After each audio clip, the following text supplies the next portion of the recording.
Alhamdulillah ini lumayan jogging. hari jogging. Sambil jogging kita ngobrol sebentar.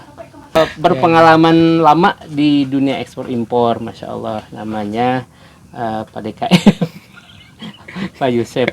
Pengalaman berapa tahun Pak Yusef di dunia ekspor impor teh? Pengalaman dari tahun 2012 saya belajar ya, mendalami bagaimana prosedur ekspor untuk ke luar negeri. Ya. Jadi kalau misalkan prosedur ekspor, sebetulnya kalau kita menguasai materi gitu kan, prosedurnya itu tidak susah, itu gampang. Apalagi di zaman sekarang kita kan yang namanya kita ada agent gitu kan, ada agent ya yang bisa seolah-olah mereka bisa membantu kita untuk misalkan kita mau ekspor kemana gitu kan. Itu sekarang tidak susah, sangat mudah sekali. Oke, Gitu masya Allah. kan. Jadi itu salah satunya Ustaz. Berarti tadi dari 2012 ya? Ya 13 tahun, masya Allah nih lama ya. Berapa ke negara apa aja Pak yang pernah di ini kirim barang?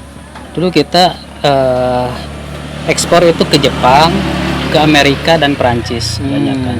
Negara itu yang memang Langganan ya? langganan kita. Masya Allah. Gitu kan. Oke, baju ya ini Sweater ya, masya Allah. Iya. Nah sekarang kita ngobrol ya tentang bagaimana prosedur awal untuk kita pengen ekspor itu seperti apa Pak? Yang jelas kita kan harus menyiapkan produknya dulu, gitu kan. Dan produk ini memang ini udah ya dikatakan ya kita tidak bisa sembarang ekspor ya, apalagi misal ke negara orang lain. Kita butuh betul-betul misal kualitas yang memang grade A. Kalau misalkan kita mau pakaian ya kita harus grade A, itu kan harus barang-barang yang memang standar mereka itu luar biasa bagus, apalagi Jepang. Jepang itu dikatakan kota mode, itu kan sentralnya mode untuk Asia kalau nggak salah, Jepang itu kan. Makanya kita harus mempersiapkan produknya dulu, masuk nggak produk kita ke mereka gitu. Itu yang pertama. Terus yang kedua misalkan ya dari segi bahan gitu kan, ya memang bisa keterima nggak misalkan bahan yang kita pakai, atau misalkan kalau makanan misalkan masuk nggak misalkan standar mereka gitu kan. Itu yang memang harus diperhatikan sebelum kita misalkan larinya ke masalah administrasi kayak dokumen-dokumen yang memang dibutuhkan. Itu yang pertama.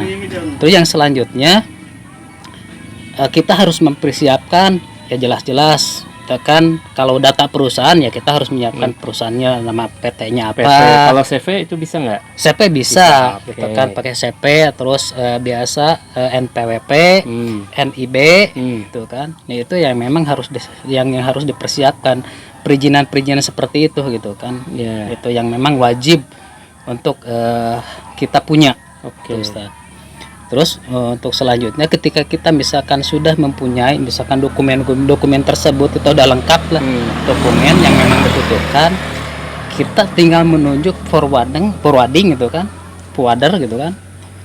Kita mau pakai forwarder mana itu kan ya, salah satu misalkan agent yang memang bisa menyalurkan misalkan ke mereka gitu kan. Termasuk untuk penerbitan PEB itu salah satu dokumen yang memang berurusan dengan bea cukai, disebutnya itu pemberitaan ekspor barang. Nah, jadi itu salah satunya yang memang forwarding ini yang memang bisa menerbitkan PEB gitu kan melalui akses bea cukai. Gitu Ustaz. Nah ini kan yang hal sensitif ya tentang pembayaran nih gitu ya. Banyak cerita yang udah dibayar atau gimana gitu. Nah itu gimana untuk proses pembayaran yang aman gitu ya? Ya itu kan ada dua pilihan, ada LC itu kan untuk masalah pembayaran, LC atau itu letter of credit atau non LC gitu kan.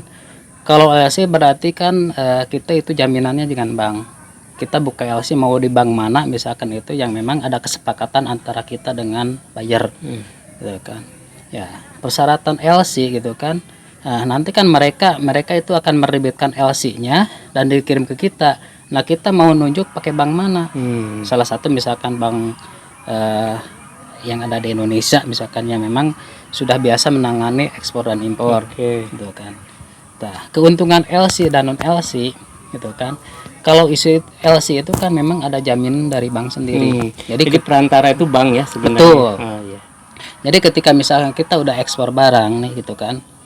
Nah, itu kalau misalkan pakai LC, kita itu hanya mengirimkan dokumen yang memang udah lengkap, gitu kan, termasuk BL dan lain-lain. Itu termasuk CO ya, yang dari perdagangan. Iya. Itu kita hanya mengirimkan ke bank. Jadi nanti misalkannya urusan pembayaran nanti kita bisa digalang dulu sama bank gitu. Bank bisa bayar ke kita dulu. Gitu kan. Jadi urusan misalkan antara bayar dengan mereka itu urusan bank. Bank ya, gitu. betul. Oke. Nah, jadi itu salah satunya. Ya setelah misalkan kita nyampe dokumen ke bank, nah itu kita bisa mengajukan misalkan untuk LC itu sendiri, gitu kan, pembayaran ke bank. Ya, jadi nanti ketika misalkan kita udah nyampe ke bank dokumennya, nanti bank yang akan menyampaikan ke buyer, gitu kan, dokumen-dokumen tersebut, gitu kan. Nah itu seolah-olah jaminan ya memang kita lebih aman untuk pakai LC. Kalau non LC itu kan antara kita dengan buyer langsung.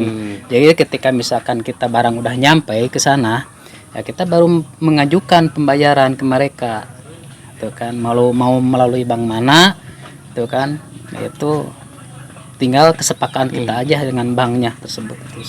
Ya untuk masalah keamanan ya anak memilih sih lebih aman pakai LC, Ustaz. Oke. Ya. Apalagi baru ya. Apalagi baru. Insyaallah. Oke. Itu ada jaminan. Insyaallah. Apalagi kira-kira itu ya mungkin yang pokoknya ya. Pokoknya persiapkan administrasinya, kualitas administrasi itu yang memang wajib, Ustaz. Oke, dan metode pembayaran yang aman buat kita.